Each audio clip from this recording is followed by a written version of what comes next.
You guys there? Hey? What's cracking, YouTube? What's cracking, YouTube? What's cracking, YouTube? Well, what's cracking, YouTube? My name is Sam Sob.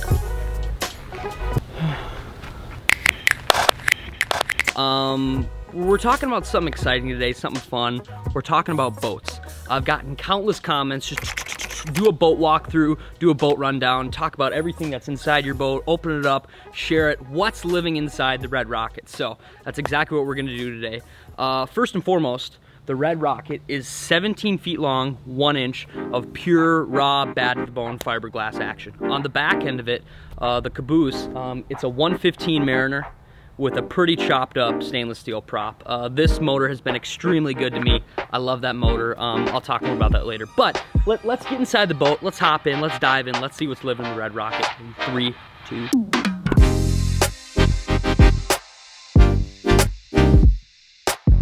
Alrighty, I feel like to give a proper rundown, I have to start all the way from the back and work all the way to the front. So in the caboose, obviously the giant big 115 Mariner. It's been super good to me. I'm not going to talk about her too much other than she's 1998. She runs awesome, and thanks to Into Marine, she's kind of, you know, tuned up. So way in the back of the boat, this is something I want to show you guys because I think it's so cool. I put these on, I think, 2 years ago, and Steph actually gave them to me. I think they're pretty affordable too. They're like 40, 50 bucks. Is the boat buckle. That's this right here. Before I just used a basic ratchet strap that went from here to here, and that just, you know, ties your boat down when you're driving and stuff. But these, they're so nice because you basically, like, it's pretty self-explanatory. You just hook it on, crank it in, and you're good. And then when you get to the lake, you do the exact opposite. You release it and they're right there. You never lose them in the back of your truck. You never go without them because they're literally strapped right to your trailer. So I think that's pretty cool. That's a possible upgrade if you have a 7-foot boat or a 70-foot boat. Yeah, you can put these bad boys on anything. Alrighty, from the actual back, let's pop up into the front deck here. And yeah, there's like 4 different compartments. These 2 on the sides, the back one which holds the batteries, and then the live well right here. First off, I'll pop this open. This one is completely empty. I don't know if you guys can see that well or not, but I basically leave this empty because I either transform it into a cooler, put a small cooler in there, or if I'm fishing with a buddy, I like leave this completely open so they can put their tackle and different stuff in there. So that's not interesting. This one right here, I actually have to open this up to get into here because the little handle's broken here. This is where my batteries are at. I got my big cranking battery over here, my 3-bank charger. This charges all 3 batteries together, and then the 2 batteries over there. That's 24 volts. That's what's running my front trolling motor. And yeah, that's that. It's pretty self-explanatory back there. Just basically the wires, the nuts, and the bolts that power this whole sucker. From there, we're gonna pop into live well. This is a pretty old school looking live well. It's just white. It's fairly dirty from just years of water and weeds and stuff pouring into it, but it's always run super well, and I love this live well. Alrighty, the 4th and final container back here. This one's, it's actually modded out, it's tricked out. I have customized this one so it completely comes all the way off. I don't know if you can see that. I'm actually joking, it's completely broke if you can't see that or not. But and inside here is just a bunch of random things. So like I recently went to like Gander Mountain and picked up some like little Cincos and different things and odds and ends that I needed. Oh, back here I keep my Dakota lithium. This is one of my favorite pieces of the boat. This is just basically a power bank. I charge my batteries with this. I charge people's phones with this. Yeah, this external power bank is like the sickest thing ever. And I also have an extra Dakota lithium battery here just in case I want to swap it out into this power bank. So I basically always have power no matter what. Other than that, I have a little speaker back here in case we bump the tunes.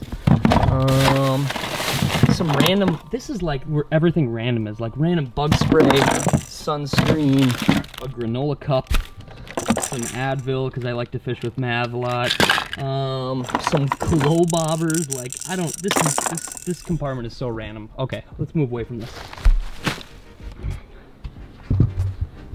Something I'm extremely excited about that I haven't even really shown the channel yet, I just got it in the mail 2 days ago, is this pole back here. I don't know what the company's called. It's called like Easy Cam Post. I don't really know. I just ordered it from the mail. And basically it's a giant tripod, like monopod, that connects to your back seat. So like before, like I would strap like my tripod right down in here with bungee cords, and it was like super janky and like, so yeah, the super cool thing about this like monopod that like straps into your boat is A, it's adjustable, so like I can make it super tall, get a bunch of really cool angles. My fluid head, that's like the little the ball knobby thing on top of my tripod that like adjusts my camera around like to go different directions. That screws right into the top of this, so that's super cool. The best thing though is like it's sturdy, it's safe, and it's strapped in. So this camera, this main camera that I mainly just like would stow in a compartment when we're driving or just keep somewhere else, like it's gonna be safe up there. So there's gonna be much better content, much better quality coming out of the boat videos from now on. So I'm super hyped about this little piece right here. Moving on, we're gonna move right into the little bench seat here. This is basically just like a couch in a boat. This boat's a 1998, and this couch here is definitely original. I love this boat seat, even though it's beat up and there's some cracks in like the upholstery. It's gorgeous. This is one of the most comfy boat seats I've ever ridden in my whole life. So, Ranger boats, if you're listening right now, the 1998 seats you put in, just money. Yeah, so I love those seats. I've slept on them, I've camped on them. When me and Murray were going cross country, I'd lay right across this whole thing. Murray would just sleep on there when we were fishing. It was perfect. Moving on from the gorgeous red couch, the dash. Obviously the steering wheel. Everything on the dash works. Here's the old school horn. Yeah, not bad. I love it. All these old boats have just like the most loud and obnoxious horn, and it's good. It works. From there, you have like your bilge, you have your aerators, manual, auto. You can turn this on right here. That just like regulates your automatic bilge pump. So like it'll bilge like every 3 minutes, every 4 minutes, every 5 minutes, whatever you turn it to. Over here is your throttle, and this also goes to your live well right here. You can either turn it on empty to empty all the water in live well out, recirc, so it recircs the water in there, and then auto just kind of like keeps the automatic one flowing every so often, however you adjust the dial. That's basically the dash.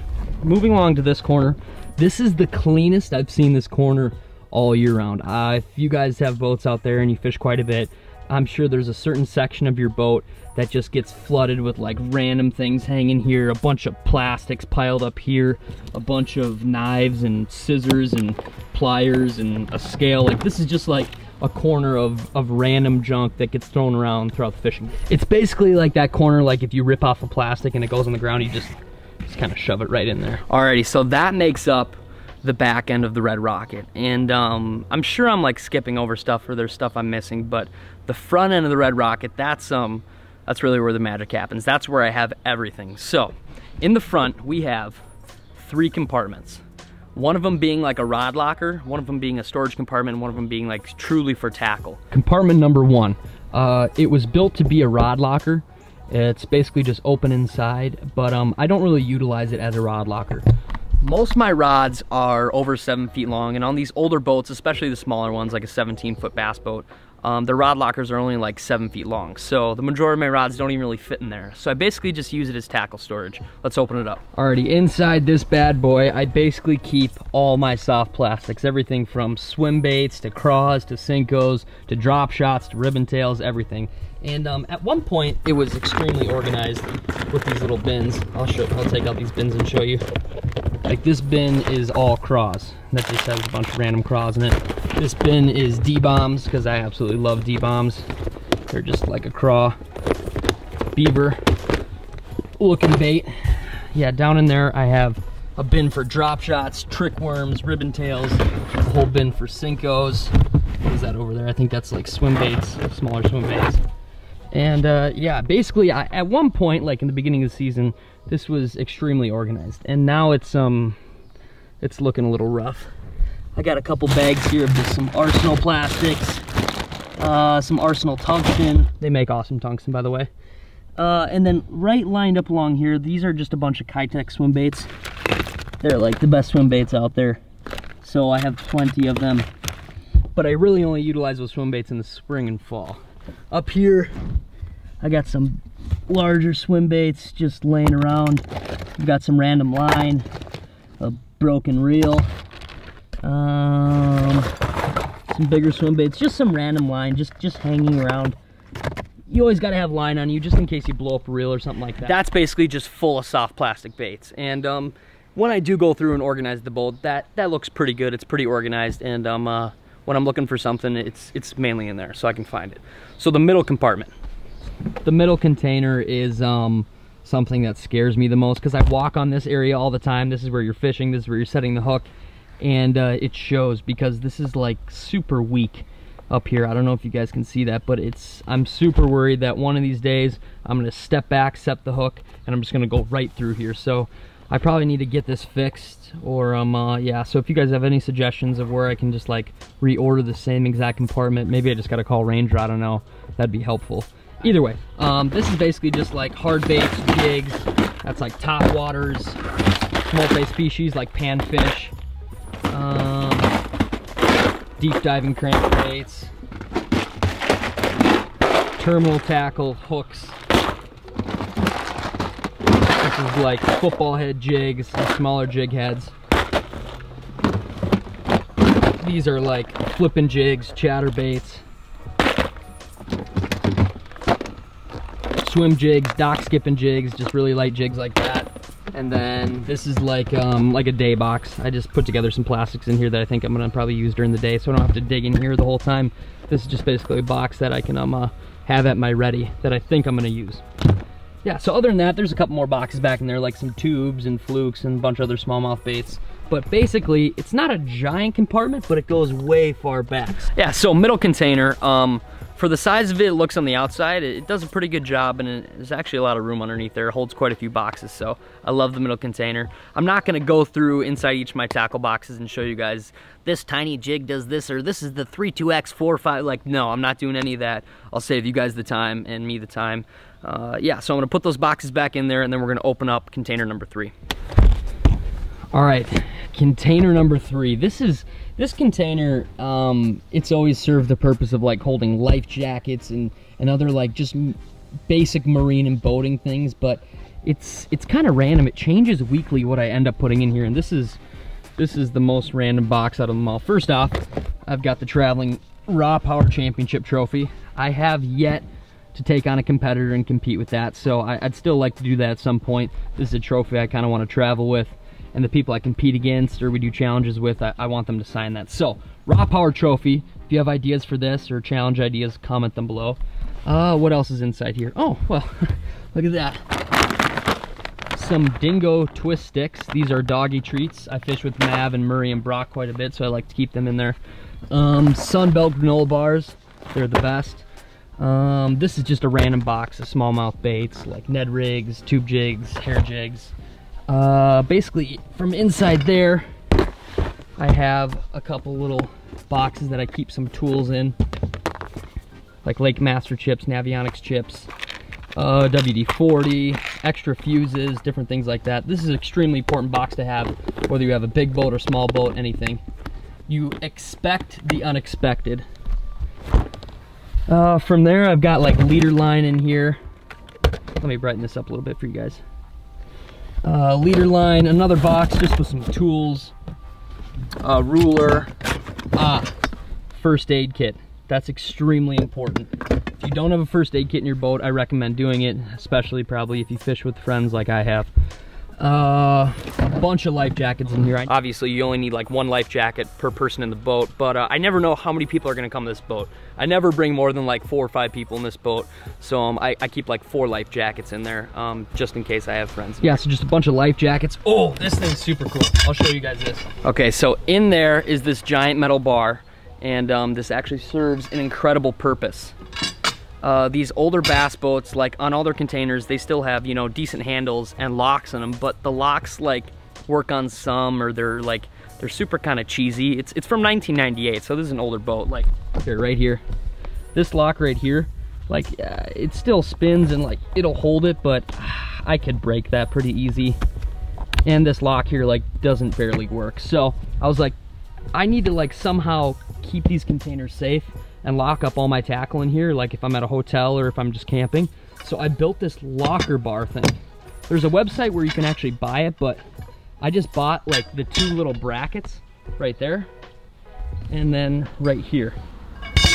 You just shove that bar into there, shove this bar into there, and then I bought a little lock, it locks up right through here, and then you can't open these when it's actually locked. So that kind of locks in my whole front deck, which I really love. So besides that actual bar, like the website I bought the brackets from, I'll link that below too. Like, I don't remember the website, but I'll find it. I bought this cool lock from. And this lock, basically, like, it goes on there, you turn the key, and it has 2 different settings. You can put one setting so it's like just a normal lock, and then the other setting is if you shake it, it just goes beep, beep, beep. So that's basically like if someone was to come down here and rattle on this lock just goes off, and it's a pretty cool little alarm. So like I said, it's not foolproof or anything, but it's a decent way to lock up some of your gear. Okay, so compartment number 3 is finished. Random stuff. Life jackets, locker bar, granola bars, doggy treats for Mav, Brok, and Murray, and just some leader line, and first aid kit tools. So moving on up front, I talked about this a couple videos ago. This is the 80-pound thrust Minn Kota Ultrex trolling motor. It's actually, I don't know the length of the shaft on this, it's pretty long, but it's nice and big waves. And this trolling motor has substantially changed my life, the way I fish. The anchor mode alone, where you can just hit it and it keeps you in the same spot, that is like, it's pretty mind-blowing. Other than that, it has iPilot, so like if I'm trolling or doing different things with my buddies, or I'm fishing in the back, they're up front, I'm like controlling the trolling motor the whole time. Like, I'll grab the little, here's the iPilot controller. So like, yeah, when I'm fishing with like buddies or little cousins or anybody in the front of the boat, like I can actually be in the back controlling the trolling motor while still letting them fish up front and getting the first cast of the fish. So iPilot's amazing. Not only does it just give you controls in your hands, like there's so many different settings on here, go to waypoints, different trolling modes, like this thing's incredible. So back to the front of the boat. Front trolling motor has been amazing. I love it. I love the Ultrex, Minn Kota Ultrex. I'll link it down below if you're interested in reading more up on it. Directly to the right of the trolling motor is the brand new Helix 10. It's starting to rain, so I'm gonna leave these covers on. I got one back there and I have one right here. They're linked together. They talk to each other. When I lay a waypoint back there, it lays it up here.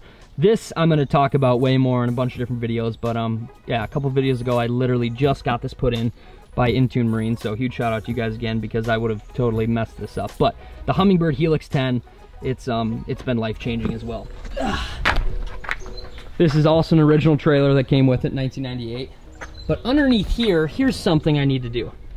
This is called a Keel Guard, and that's basically so you can pull your fiberglass boat up on sand and rocks and different areas like that, which I do all the time. It's starting to come off down there. Can you guys see that? Oh, so if you guys know what kind of special marine glue or anything I need to buy to stick that bottom end of my Keel Guard back to my fiberglass, please let me know, because I love this thing and I need to keep it running. A couple little scratches, bumps and bruises, not bad. For a 98, the fiberglass on this boat is pretty nice. The back of my car, I'm not even gonna really get into this. This is a mess. I've got just filming gear here, a bucket, random rods, drone, line, camping gear. That's a video for another day. So yeah, that's the shakedown breakdown. That's the front to back tour of the Red Rocket. Yeah, I hope I didn't explain it too fast. I hope I was fairly detail oriented when I'm opening up all the compartments. If you guys have any comments, suggestions, any tips that you can give me that I can potentially upgrade this boat or do this, it worked well for you, please comment them below. I read all the comments and I truly appreciate every one of them. So yeah, definitely comment below. I've got some big plans in store this week, some trips I might go on, some new bites I might do, some pretty creative stuff that I've been kind of keeping quiet about. So definitely stay tuned. I appreciate you guys watching the video all the way to the end. I guess there's nothing left to be said than stay tuned. As always, let the adventure begin. See ya.